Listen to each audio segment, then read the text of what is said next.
So may kuryente tayo. As of now, sir, dapat ito normal to ha. Utility power, load, battery. Dapat ito umiilaw.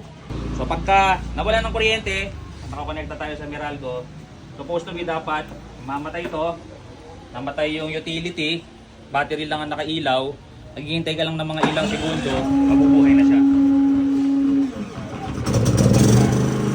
Tapos, mga ilang segundo din, gagana na yan. Ilaw na siya. Ayun, umina na yung generator. May counting delay lang. Ilaw na siya. For example, kung magpapagana ka ng mataas na wattage,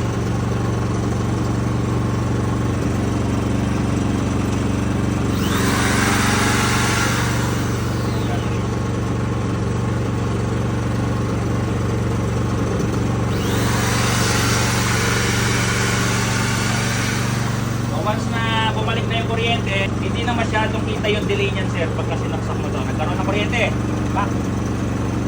Hindi mo na siya makikita mamamatay. Ganun lang.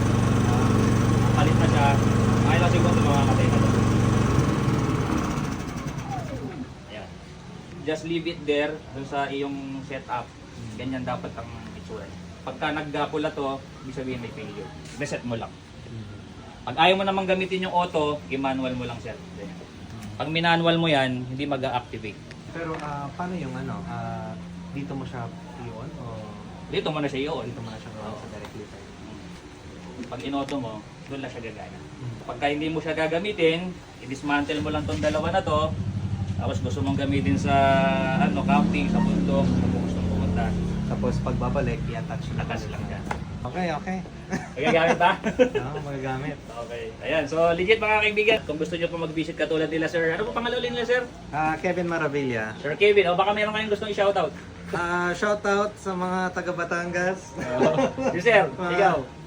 Wala. Ayan. So kung gusto nyo mag-visit katulad ni sir, ayan po, pwede kayong mag-visit. Ipipick up nyo na rito kasi pagka ipapa-shipping natin, may bayad pa po shipping. Katulad ni sir, wala na siyang babayaran sa shipping.